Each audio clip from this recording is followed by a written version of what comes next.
con todo lo que implicaba de debilitamiento del sistema capitalista mundial. Junto con ello, particularmente en los 50, tenemos nosotros el hundimiento del sistema colonial. Y junto con ello, formando parte de un solo proceso, una potenciación de ciertos sujetos que se presentan de vocación revolucionaria, que es precisamente la antigua clase obrera, ¿no? Que concita el apoyo de ciertos sectores de la pequeña burguesía.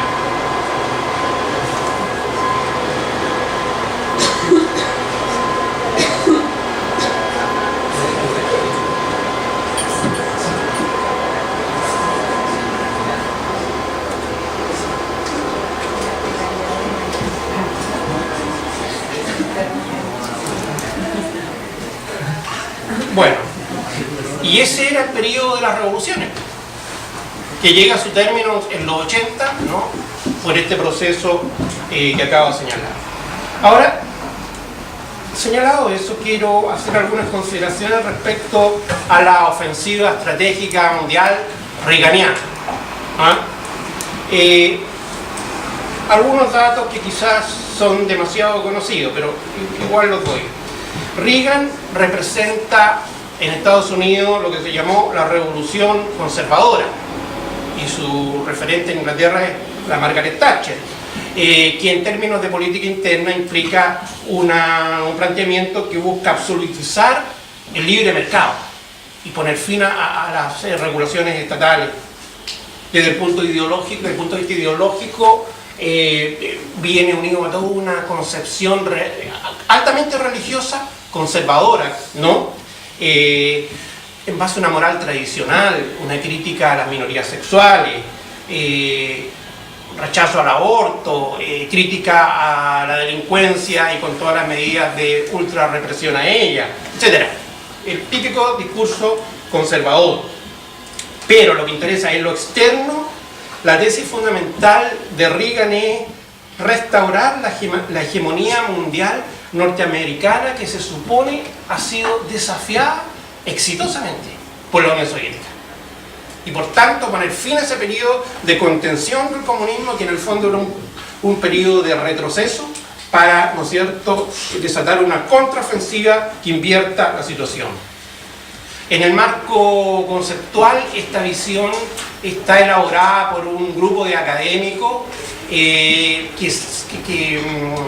de alguna manera apoya la candidatura de Reagan y que son los creadores del llamado, o los llamados, documentos de Santa Fe. Allí está contenido, ¿no es cierto?, en sucesivas versiones, la política reaganiana y de la extrema derecha. El diagnóstico que hace Santa Fe sobre la situación mundial es bastante radical. Ellos sostienen que se vivía una tercera guerra mundial, la cual habría comenzado después de la segunda, inmediatamente después de la segunda, habría comenzado una guerra mundial, una tercera guerra mundial sui generis, que no se libraría de manera convencional y que se llevaría a cabo esencialmente en el tercer mundo, y desde ya en América Latina. Y en esa guerra no convencional se estaría imponiendo la Unión Soviética, la cual habría obtenido grandes avances en América Latina y habría puesto en peligro lo que ellos denominan el flanco sur de los Estados Unidos. Por tanto, habría una situación delicada desde el punto de vista de la seguridad nacional. Leo un par de frases del documento de Santa Fe de 1980. Dice, comillas, y referidas a América Latina: América Latina es vital para los Estados Unidos. La proyección del poder global de los Estados Unidos siempre ha descansado en un Caribe cooperativo y en una América Latina que le brindó su apoyo. Cierre comillas. Y haciéndole una crítica muy fuerte a las administraciones demócratas, acuérdense que Reagan es de la extrema derecha, por tanto republicano, y en particular haciéndole una crítica a Carter, James Carter, el presidente anterior, agrega el documento de Santa Fe: jamás nuestro país se ha encontrado en una situación tan riesgosa como ahora respecto de su flanco sur. Jamás la política exterior de los Estados Unidos ha abusado, abandonado y traicionado como ahora a sus aliados de Suramérica. Cierro comillas. Frente a ello planteaba: o la paz soviética o una contrapropuesta proyección de la potencia americana a escala mundial. La hora de las decisiones no puede ser postergada. Y en otra parte señalaba, la distensión es la muerte. O sea, aquí implicaba un volver a la Guerra Fría y un rechazo a la distensión y a recuperar, sobre todo, un control más fuerte sobre América Latina. Este punto es fundamental para entender la transición chilena y por qué Pinochet lo saca a Estados Unidos. Me adelanto un poquito. Porque ve que Pinochet lleva a Chile a un gobierno soviético. En términos de ello. Porque al no haber transacciones y al no haber un recambio confiable, el Frente Patriótico Manuel Rodríguez al final va a arrear con todos los chilenos y va a haber un gobierno prosoviético. Ese va a ser el diagnóstico. Y por tanto la situación del flanco sur se va a ver más delicada todavía. Y en general a las dictaduras las ve como peligrosas por ese concepto.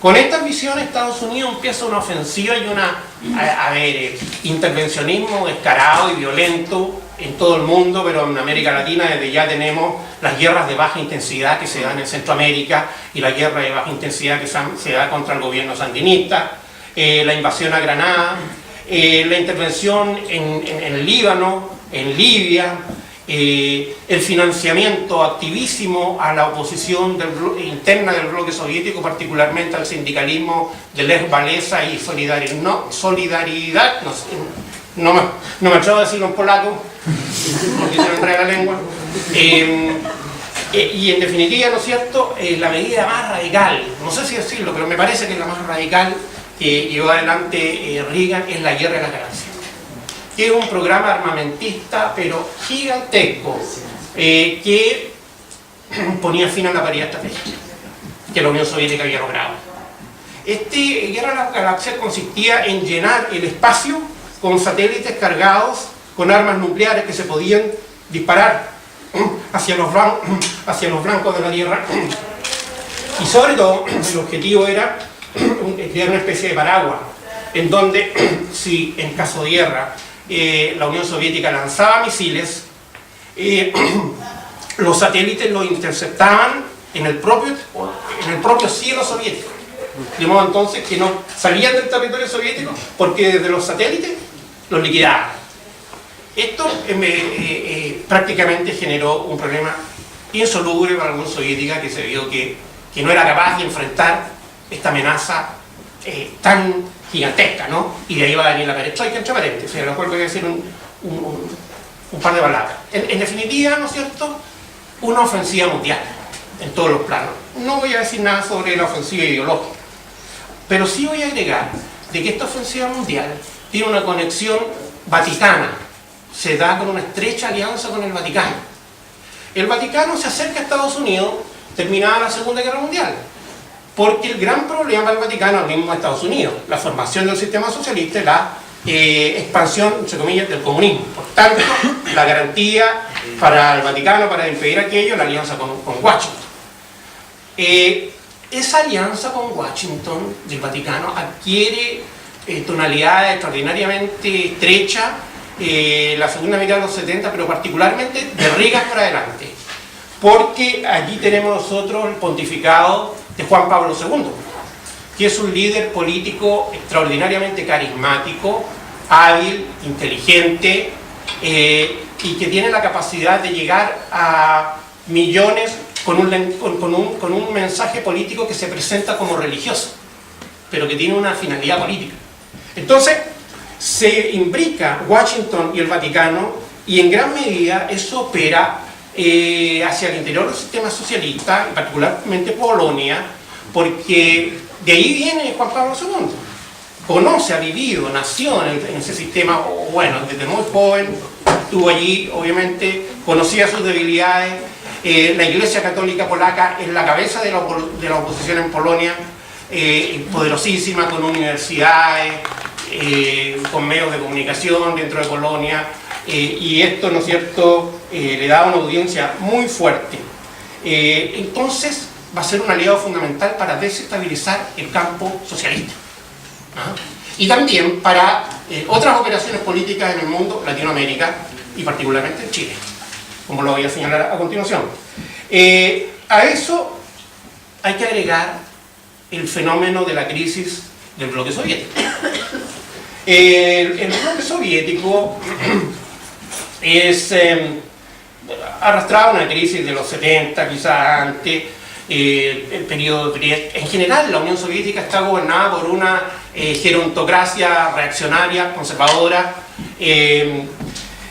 Bueno, bajo Brezhnev, después se señaló de que ese periodo había sido de estancamiento total.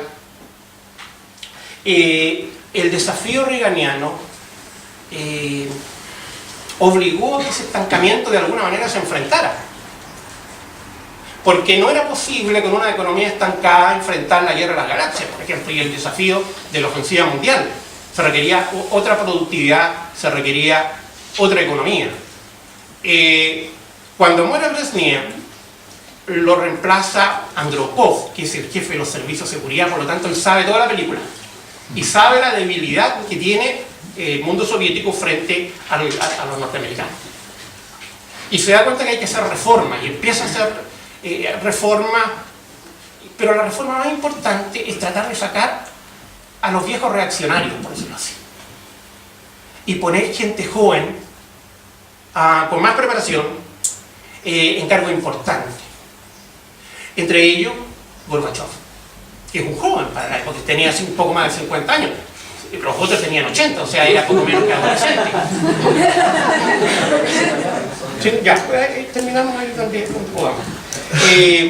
Pero Andropov se le ocurrió morirse muy rápidamente, por tanto no cuajaron las reformas, y llegó al poder Chernenko, que él sí era un viejo extraordinariamente reaccionario, que afortunadamente se murió muy luego, y entonces se había creado una correlación de fuerza, la muerte de Chernenko en el Partido Comunista de la Unión Soviética, ante la conciencia de la crisis del sistema, que permitía llevar a generaciones jóvenes al poder, y se lleva a Gorbachev, quien intenta llevar una reforma radical al sistema, fracasando en ello, no pudiendo, agudizándose todas las contradicciones y produciéndose el derrumbe del campo socialista y generándose una situación mundial nueva, que es el mundo unipolar y la imposición total del capitalismo a nivel mundial. Ahora habría que haber tocado el tema chileno. Entonces, lo que yo sostengo es de que la salida de Pinochet forma parte de este reordenamiento mundial que hace Estados Unidos del planeta. También reordena América Latina, y dentro de ese reordenamiento hay que sacar a Pinochet y colocar un recambio confiable. Y esto va a ser la concertación. Desde ese punto de vista, entonces, la concertación triunfa junto con la caída del muro de Berlín y asume el gobierno un año antes de la disolución de la Unión Soviética. En consecuencia, forma parte de este mismo proceso mundial. La dictadura es removida por Estados Unidos y la concertación es colocada por Estados Unidos. Esa sería la tesis que yo plantearía. Ahora, habría que demostrarla, dando algunos elementos, pero el tiempo se me acabó.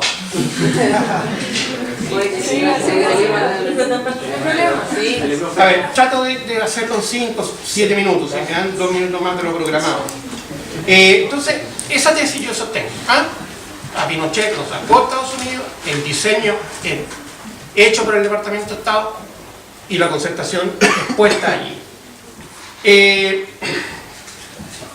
Veamos algunos hitos, nada más que como títulos, ¿no?, que podrían argumentar eso. Voy a partir, porque sería excesivo ir más atrás, con la crisis de la dictadura.